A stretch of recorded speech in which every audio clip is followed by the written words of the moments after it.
ورحمة الله وبركاته. الحمد لله رب العالمين، والصلاة والسلام على سيدنا محمد وعلى آله وصحبه أجمعين. وما توفيقي إلا بالله، لا حول ولا قوة إلا بالله العلي العظيم. سبحانك لا علم لنا إلا ما علمتنا إنك أنت العليم الحكيم. கண்ணியத்துக்குரிய பெரியோர்களே, அன்பார்ந்த சகோதரர்களே, நம் உயிரிலும் மேலான கண்மணி நாயகம் ஸல்லல்லாஹு அலைஹி வஸல்லம் அவர்கள் எல்லா துறைகளுக்கும் வழிகாட்டியது போல அரசியலுக்கும் வழிகாட்டி இருக்கிறார்கள். லகத் கான லக்கும் ஃபீ ரசூலில்லாஹி உஸ்வத்துன் ஹஸனா. இறைத்தூதர் ஸல்லல்லாஹு அலைஹி வஸல்லம் அவர்களிடத்திலே உங்களுக்கு அழகிய முன்மாதிரி உண்டு. அப்படியானால் அரசு செய்வது எப்படி, அரசியல் நடத்துவது எப்படி என்பதற்கும் அவர்கள் முன்மாதிரியாகத்தான் இருக்கிறார்கள். அரசியல் என்று நாம் கூறுகிறோம், அரசு சம்பந்தமாக பேசுவதுதான் அரசு இயல் அரசியல் என்கிறோம். இதற்கு அரபி மொழியிலே சியாசத் என்று கூறுவார்கள். அந்த வார்த்தைகளுடைய நேரடி பொருளே சீர் செய்தல் என்பதுதான். நிலத்தையும் நிலத்திலே வாழ்கின்ற மக்களையும் சீர் செய்வதுதான் இந்த அரசுடைய நோக்கம் என்பதால் அந்த துறைக்கு சியாசத் என்றே பெயர் சூட்டி இருக்கிறார்கள் அரபிகள். நபி ஸல்லல்லாஹு அலைஹி வஸல்லம் அவர்கள் இந்த உலகத்திலே ஒரு அரசர் எப்படி இருக்க வேண்டும், நடக்க வேண்டும், மக்களை நடாத்தாட்ட வேண்டும் என்பதற்கு அவர்கள் வழிகாட்டி இருக்கிறார்கள். முதலாக ஒரு நாடு என்று வந்தால் அந்த நாட்டிலே வாழ்கின்ற மக்கள் அனைவரும் சமம் என்கின்ற நிலையை தோற்றுவிக்க வேண்டும். இது மன்னருடைய பிரதானமான கடமையாகும். இதைத்தான் செய்தார்கள் நபிகள் நாயகம் ஸல்லல்லாஹு அலைஹி வஸல்லம் அவர்கள். அவர்கள் இறைத்தூதராக அனுப்பி வைக்கப்பட்ட சமயத்திலே அந்த அரபிகளுக்கு மத்தியிலே ஏற்றத்தாழ்வுகள், பிறப்பாலே ஏற்றத்தாழ்வுகள் உண்டு. உயர்ந்த குடியிலே ஒருவன் பிறந்து விட்டால் அவன் உயர்ந்தவன், அவன் எவ்வளவு மோசமானவனாக இருந்தாலும் சரி என்கின்ற அவலம் இருந்தது. ஒரு மனிதன் தாழ்ந்த குடியிலே பிறந்து விட்டால் அவன் தாழ்ந்தவன் தான், அவன் எவ்வளவு உயர்ந்த நன்னடத்திற்கு சொந்தக்காரனாக இருந்தாலும் சரிதான் என்கின்ற மோசமான நிலை இருந்தது. இதை மாற்றி அமைத்தார்கள் நபிகள் நாயகம் ஸல்லல்லாஹு அலைஹி வஸல்லம் அவர்கள். அல்லாஹ் குர்ஆனிலே சொன்னான், இன்ன அக்ரமக்கும் இன்தல்லாஹி அத்காக்கும். உங்களில் சிறந்தவர் யார் தெரியுமா? உங்களில் நன்னடத்தை உள்ளவர் தான் உங்களில் சிறந்தவர் என்றார். ஆகவே தான் பிலால் ரலியல்லாஹு அன்ஹு அவர்களை ஹஜ்ரத் உமர் ரலியல்லாஹு அன்ஹு சொன்னார்கள், ஹாதா சய்யிதுனா, இவர்கள் எங்களின் தலைவர் என்றார்கள். யார்? உமர் ரலியல்லாஹு அன்ஹு அவர்கள். அன்றைக்கு அரபு மக்களுக்கு மத்தியிலே உயர்ந்த குலம் என்று போற்றப்பட்ட குறைஷி வர்க்கத்திலே இருப்பவர்கள் ஹஜ்ரத் உமர் ரலியல்லாஹு அன்ஹு அவர்கள். ஆனால் பிலால் ரலியல்லாஹு அன்ஹு அவர்களோ கருப்பு இனத்தை சார்ந்தவர்கள். ஆனால் கூட இவர்கள் எங்களது தலைவர் என்று சொன்னார்கள். இந்த நிலையை உருவாக்கியதுதான் இஸ்லாத்தினுடைய பெருமை. சமாதானம், சமத்துவம் இஸ்லாத்திலே தான் காண முடியும். தொழுகை என்று எடுத்துக்கொண்டால் கூட இங்கே முன்னால் வருபவர் முன் சப்பிலே இருப்பார், பின்னால் வருபவர் அடுத்து தான் இருப்பார். எந்த அளவிற்கு என்றால் தொழிலாளி முதலாவதாக வந்தால் அவர் முதல் அணியிலே இருப்பார், அவர் ஏழைதான், முதல் அணியிலே இருப்பார். ஆனால் முதலாளி அவர் எவ்வளவு செல்வந்தராக இருந்தாலும் அவர் தாமதமாக வருகின்ற போது பின்னால் தான் இருப்பார். அந்த அளவிற்கு சமத்துவத்தை வெறும் வாய்களவில் அல்ல, உதட்டளவில் அல்ல, வாழ்க்கையிலேயே பாடமாக அமைத்து தந்தவர்கள் நபிகள் நாயகம் ஸல்லல்லாஹு அலைஹி வஸல்லம் அவர்கள். இன்றைக்கு நிதர்சனமாக நாம் பார்க்கிறோம், பிறப்புக்கும் எல்லா உயிருக்கும் என்பார்கள். அதே போல யாதும் ஊரே யாவரும் கேளீர் என்பார்கள். இதுவெல்லாம் வெறும் ஏற்றளவில் இருக்கிறது, வெறும் பாட்டளவில் இருக்கிறது. நடைமுறைக்கு வந்ததா? இல்லையே. ஆனால் இஸ்லாத்தில் வந்துவிட்டது. இன்றைக்கும் நாம் நிதர்சனமாக பார்க்கக்கூடியது. அதே போல ஹஜ்ஜுடைய வணக்கத்திலே அரபா மைதானத்திலே லட்ச மக்கள் ஒன்று கூடி இருக்கிறார்கள். அனைவரும் சமம் என்ற நிலையிலே இருக்கிறார்கள். அங்கே ஏழை பணக்காரன் வித்தியாசம் இல்லை, முதலாளி தொழிலாளி ஏற்றத்தாழ்வுகள் கிடையாது. வெள்ளை நிறத்தவன் கருப்பு நிறத்தவன் என்கின்ற பாகுபாடு அங்கில்லை. எல்லோருமே வெள்ளை ஒளி தரித்தவர்களாக தலைவில் கோலமாக அத்தனை பேரும் சமம் என்ற நிலையில் இருக்கிறார்கள். அதுதான் இஸ்லாத்துடைய பெருமை.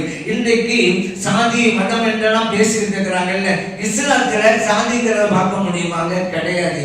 எந்த சாதியில இருந்து இஸ்லாத்துக்கு வந்துட்டாலும் அவர் முஸ்லிம் தானே தவிர சாதி என்பதே தெரியாது. ஒரு முஸ்லிமை பார்த்து நீ என்ன சாதின்னு கேளுங்க, பதில் சொல்ல தெரியாதுங்க.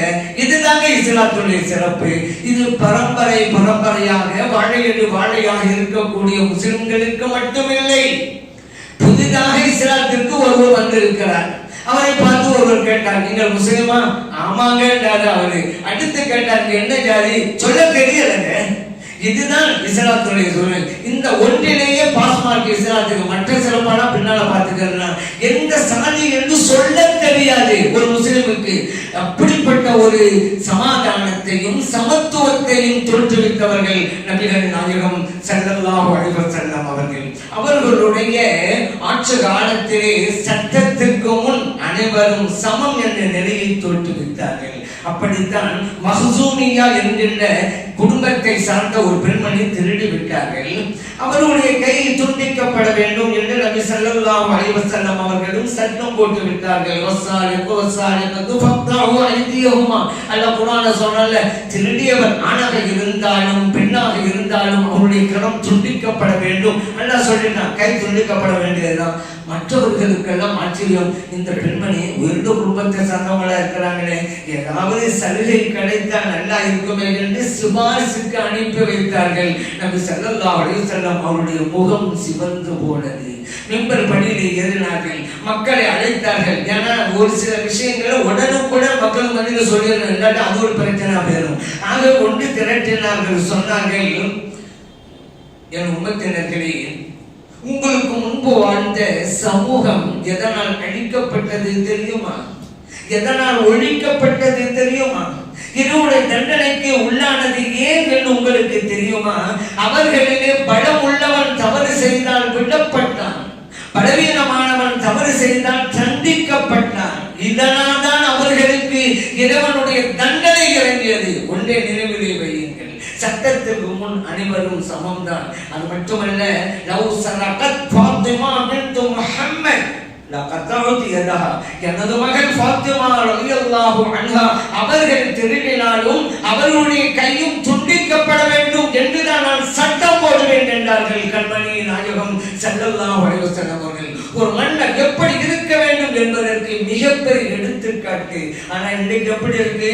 ஒரு அறிஞர் சொன்னான், இன்னைக்கெல்லாம் சட்டம் என்பது ஒரு சிறந்த வளம் ஆகிறதுங்க. சின்ன சின்ன பூச்செல்லாம் அந்த வலைக்குள்ள மாட்டிக்கிறது, பெரிய பெரிய வண்டுகள்லாம் அந்த சிலந்தி வலையை உடைத்துக் கொண்டு வெளியே வந்து விடுகிறது. அப்படிதான் இருக்குது. எளியவர்கள்லாம் மாட்டிக்கலாம், சட்டம் முன்னால பண முதலைகள் எல்லாம் தப்பிச்சிடலாம் சட்டத்தின் ஓட்டையை அவன் பயன்படுத்திக் கொண்டு. ஆனால் அங்கு அப்படி இல்லை. ஸல்லல்லாஹு அலைஹி வஸல்லம் அவருடைய ஆட்சியிலே அப்படி கிடையாது. அதே போல இன்னைக்கு பாருங்க, யுத்த தர்மம் கடைபிடிக்கப்படுகிறதா? ஆனா நபி ஸல்லல்லாஹு அலைஹி வஸல்லம் அவருடைய ஆட்சி முறையை இந்த உலகத்திற்கு கொண்டு வந்தால் கடை பிடிக்கப்படும். ஆனா இன்னைக்கு என்ன? இஸ்ரேல் ஆளுவோம். ஒரு நாட்டை அரக்கர்கள் ஆளுகிறார்கள் என்றால் அது இஸ்ரேல் தான். அந்த இஸ்ரேல் நாட்டு மக்கள் அத்தனை பேரே சொல்ல முடியாது. அந்த நாட்டு மக்கள் நல்லவங்க எத்தனை பேர் இருக்கிறாங்க, இந்த போரை விரும்பாதவர்களும் எத்தனை பேர் இருக்கிறாங்க, அது ஒரு விஷயம். ஆனா ஆட்சியாளர்கள் அரக்கர்கள் தான், சந்தேகமே கிடையாது. இது வரைக்கும் 34,000 பேருக்கு மேலாக ஷஹீதாக்கப்பட்டிருக்கிறார்கள் கஸா பகுதியிலே. ஆனா நபி ஸல்லல்லாஹு அலைஹி வஸல்லம் தம்முடைய படையை அனுப்பிய போது, அவர்கள் படை அனுப்புனாங்க, எல்லாமே தற்காப்பு போர்கள் தான், அது ஒரு விஷயம். அனுப்பும் போது சொன்னாங்க, நீங்கள் போகின்ற இடத்திலே பெண்களை கொல்லாதீர்கள், குழந்தைகளை கொல்லாதீர்கள், முதியவர்களை கொல்லாதீர்கள், வழிபாட்டு தலங்களிலே இருப்பார்களே மடாதிபதிகள், அவர்களையும் கொல்லாதீர்கள். அது மட்டுமா, நீங்கள் போகின்ற இடத்திலே வளர்ந்து நிற்கிற மரங்களை கூட வெட்டாதீர்கள் என்றார்கள் நபிகள் நாயகம் ஸல்லல்லாஹு அலைஹி வஸல்லம் அவர்கள். அப்படிப்பட்ட ஒரு போருடைய அமைப்பு இருக்கிறதா?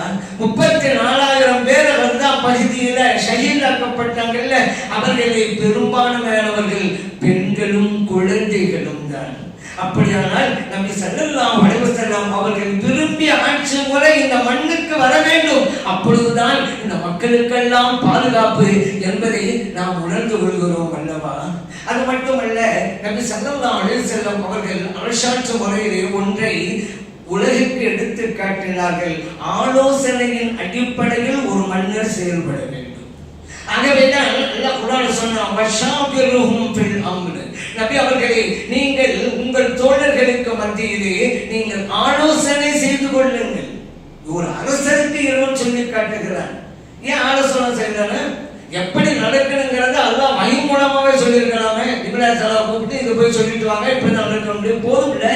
ஏன் மஷூரா அன்றைக்கு வாழ்ந்து காட்டியது, அரசாட்சி செய்தது அவர்களுக்கு மட்டுமல்லவே உலகம் தழுவிய அளவிற்கு, உலக நாள் முடிகின்ற அளவிற்கு. அப்படியானால் ஒரு மன்னர் எப்படி இருக்க வேண்டும் அதற்காக அல்லாஹ் சொன்னான், ஆலோசனை செய்யுங்க.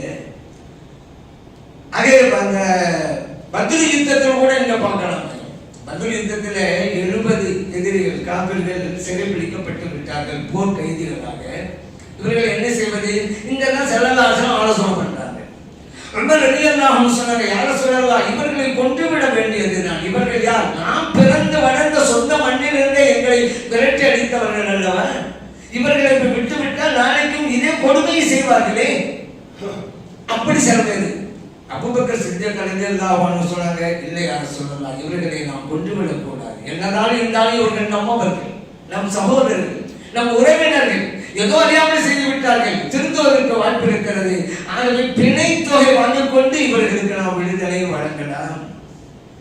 அதிகமானவர்கள் இந்த கருத்தை தான் சொன்னாங்க.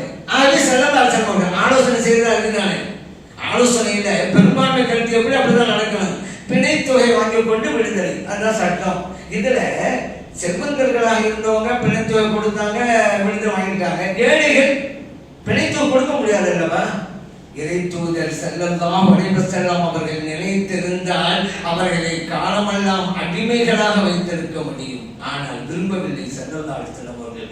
உலகமே வைக்கின்ற அளவிற்கு, மூக்கிலே விரலை வைக்கின்ற அளவிற்கு அற்புதமான திட்டத்தை உருவாக்கினார்கள். அந்த நேரத்தில் அறிவொளி திட்டம் என்றாலும் சொல்றோம்ல, அது ஸ்டார்டிங்கே அங்கிருந்து தான். அந்த ஏழைகளாக இருந்த போர் கைதிகள் மதீனாவிலே இருக்கிற 10 நபர்களுக்கு, ஒவ்வொருவரும் 10 நபர்களுக்கு கல்வியை கற்றுக் கொடுத்தால் அவர்களுக்கு விடுதலை. கல்வியை கற்றுவதா மார்க்க கல்வியா? இதான் காவல்கள் மார்க்கெல்லாம் ஒன்றும் உலக கல்விதான். எழுதுவது, படிப்பது, இது போன்றதுதான். இதை சொல்லிக் கொடுத்து வாங்கிட்டு போங்க ஸல்லல்லாஹு சொன்னாங்க. இது ஏன் சொல்கிறேன் என்றால், வஷாபிருஹும் ஃபில் அம்ர். ஒரு மன்னர் ஆலோசனையின் அடிப்படையிலே செய்ய வேண்டுமே தவிர எதேச்சாதிகாரம் அப்படிங்கிற எண்ணம் எந்த மனிதனுக்கும் வரக்கூடாது, எந்த மன்னருக்கும் வரக்கூடாது. அதற்காக ஸல்லல்லாஹு இப்படி சொன்னாங்க. அதே போல இந்த குடியாட்சி வர வேண்டும், முடியாட்சி அல்ல. ஸல்லல்லாஹு நினைச்சிருந்தா எனக்கு பிறகு யார் அரசருங்கிறத வாயால் சொல்லக்கூட தேவையில்லை, சமிக்கை கூட செய்ய தேவையில்லை. கையாலே கண் சாடை காட்டினாலே போதும், அவர் தான் அரசர். ஆனால் ஸல்லல்லாஹு சொல்லலையே, மக்களால் தேர்ந்தெடுக்கப்பட வேண்டும் ஒரு மன்னர் அப்படிங்கிறதுக்காக தான் ஸல்லல்லாஹு விட்டுட்டு போயிட்டாங்க. பிறகு சஹாபா பெருமக்கள் அபூபக்கர் சித்திக் ரலியல்லாஹு அன்ஹு அவர்களை தங்கள் தலைவராக தேர்ந்தெடுத்துக் கொண்டார்கள். அவர்கள் தான் முதலாவது கலீஃபா. இப்படித்தான் இருக்க வேண்டும். அப்ப இன்னைக்கு அரபு நாடுகள்ல இருக்கிற முடியாட்சி மன்னர் மகன் அவமகன் அப்படிதான் கண்டு ஓடுது. அரபு நாடுகளில் இருப்பது முஸ்லிம்களின் ஆட்சி, இஸ்லாமிய ஆட்சி கிடையாது. நினைவில் இன்னும் சொல்ல போனா இந்த இந்திய நாட்டில் இருக்கக்கூடிய கருத்து சுதந்திரம் எல்லாம் அந்த அரபு நாடுகள்ல கிடையாதுங்க. இன்னைக்கு என்ன வேணா பேசலாம், மற்றவர்கள் ஆள்பவர்கள் என்ன தொந்தரவு செஞ்சாலும் நடுவோட ஒரு மேடை போட்டு பேசலாம், நம்ம கருத்து எடுத்து வைக்கலாம் இந்த நாட்டில். ஆனா அரபு நாடு சொன்னா வீட்டுக்குள்ள இருந்து ஏதாவது பேசுங்கன்னு தவறு கூட ஒரு பிடிச்சிருக்கிறாங்க. ஆகவே அந்த முஸ்லிம்களுடைய ஆட்சி இருக்கிறது, ஆனால் இஸ்லாமிய ஆட்சி கிடையாது. நபி ஸல்லல்லாஹு அலைஹி வஸல்லம் அவர்கள் அந்த ஜனநாயகம், ஜனங்களால் ஆட்சி செய்யப்பட வேண்டும். ஆகவே ஸல்லல்லாஹு அப்படி ஒண்ணு இப்படி எல்லாம் ஆண்டு காட்டினால தான் தி 100 அப்படிங்கிற புக்கில் மைக்கேல் ஹெச் ஹார்ட் முதல் இடத்திலே கண்மணி நாயகம் ஸல்லல்லாஹு அலைஹி வஸல்லம் அவர்களை வைக்கிறார். அவர் தனது தெய்வமாக கருதுகிற ஈசா அலைஹிஸ்ஸலாம் அவர்களை பின்னால் கொண்டு வந்தார். ஸல்லல்லாஹு முன்னாடி காரணம் சொன்னாரு. ஆனா இவரு போட்ட புத்தகத்தை அச்சிடுவதற்கு யாரும் ஒன்றும் வரலங்க அங்க. ஏன்னா கிறிஸ்துவம் கோழச்சுகிற இடம் தானது. இருந்தாலும் முயற்சி செய்து போட்டாலும் வச்சுக்கிறதுங்க. அவர் சொல்றாரு, ஏன் நான் முஹம்மது ஸல்லல்லாஹு அலைஹி வஸல்லம் முதலாக கொண்டு வந்தேன். சமூக ரீதியிலும் அரசியல் ரீதியிலும் இந்த உலகத்திலே புரட்சி ஏற்படுத்தியவர் யார் என்பதுதான் என்னுடைய இலக்கு. இந்த இரண்டு துறைகளிலும் மறுமலர்ச்சி ஏற்படுத்தியவர்கள் யார்? அதிலே கண்மணி நாயகம் ஸல்லல்லாஹு அலைஹி வஸல்லம் அவர்கள் தான் இருக்கிறார்கள். அவரை தவிர யாரும் இல்லை. அரசியல் மட்டும் எடுத்துக்கொண்டால் சிலர் இருக்கிறார்கள், ஆன்மீகம் என்று மட்டும் எடுத்துக்கொண்டால் வேறு சிலர் இருக்கிறார்கள். ஆனால் இரண்டிலும் மறுமலர்ச்சியை தோற்றுவித்தவர் யார்? இதுதான் என்னுடைய இருக்கு. அதிலே முஹம்மது ஸல்லல்லாஹு அலைஹி வஸல்லம் அவர்கள் வருகிறார்கள். ஆகையால் அவர்களுக்கு முதலாவது இடம். அதனால்தான் சொல்லுவாங்க, இந்த மைக்கேல் ஹெச் ஹார்ட்டுக்கு நல்ல ஹார்ட் இருந்ததுனாலதான் இப்படி ஒரு உண்மையை சொல்லி இருக்கிறாரு. அங்கேயும் மோசமான இது இருந்தா அப்படி சொல்ல முடியாதுல்ல, நல்ல ஹார்ட் இருக்குது அவருக்கு. அதனாலதான் இந்த கருத்தை சொல்லி இருக்கிறாரு. நபி ஸல்லல்லாஹு அலைஹி வஸல்லம் வாழ்க்கை எடுத்து பாருங்க. இப்ப இன்னைக்கெல்லாம் அரசியல்ல ஈடுபடுறாங்க, ஏதாவது பிரச்சனை சொன்னா அதை விடுங்க, அது அவரோட சொந்த வாழ்க்கைங்க அப்படிங்கிறாங்க. இங்க பொது வாழ்க்கை சொந்த வாழ்க்கையை பிரிச்சுட்டாங்க. அதெல்லாம் அரசியல்வாதி எந்த தப்பும் பண்ணா பரவாயில்ல, அது அவரோட சொந்த வாழ்க்கை. நபி ஸல்லல்லாஹு அலைஹி வஸல்லம் அவர்களுடைய வாழ்க்கையிலே அப்படியெல்லாம் இரட்டை பக்கங்கள் இல்லை, திறந்த புத்தகமாக இருந்தது கண்மணி நாயகம் ஸல்லல்லாஹு அலைஹி வஸல்லம் அவர்களுடைய வாழ்க்கை. அங்கே பொது வாழ்க்கை சொந்த வாழ்க்கை அப்படின்னா இரு வாழ்க்கையும் தூய்மையாக இருந்தது. இப்படித்தான் ஒரு மன்னர் இருக்க வேண்டும் என்பதற்கு நபி ஸல்லல்லாஹு அலைஹி வஸல்லம் அவர்கள் மிகப்பெரிய சான்றாக இருக்கிறார்கள். சட்டத்தின் முன் சமம். அதனால ஒரு ஆள் கொலை பண்ணிட்டா கொண்டவனுக்கு தண்டனை என்ன? அவனும் கொலை செய்யப்படுங்க. கொலைக்கு கொலை, இதான் இஸ்லாமிய சட்டம். வழக்கும் ஃபில் கிஸாஸி ஹயாத்துன் யா உலில் அல்பாப் அல்லாஹ் குர்ஆன்ல சொல்றான். நீங்க இந்த தண்டனை கொடுத்தா உங்களுக்கு வாழ்வு இருக்கிறதுங்கிறான். ஒரு ஆள் கேட்டாரு, ஏங்க கொலைக்கு கொலைன்னு சொன்னா கொலை செஞ்சவன் கொல்லப்படுறான், அங்க எங்க வாழ்க்கை இருக்குதா? உயிரில போகுது. இந்த சட்டத்தை அமல்படுத்தினா உங்களுக்கு வாழ்வு இருக்குன்னா என்ன சொல்றான். ஆனா சட்டத்தை அமல்படுத்தினா கொண்டவனுடைய வாழ்வு தான் போகுது. இது எப்படிங்க அப்படின்றாரு. ஆமாப்பா, அவனுக்கு வாழ்வு முடிகிறது, மற்ற மக்களுக்கு வாழ்வு இருக்கிறது அதன் மூலம்.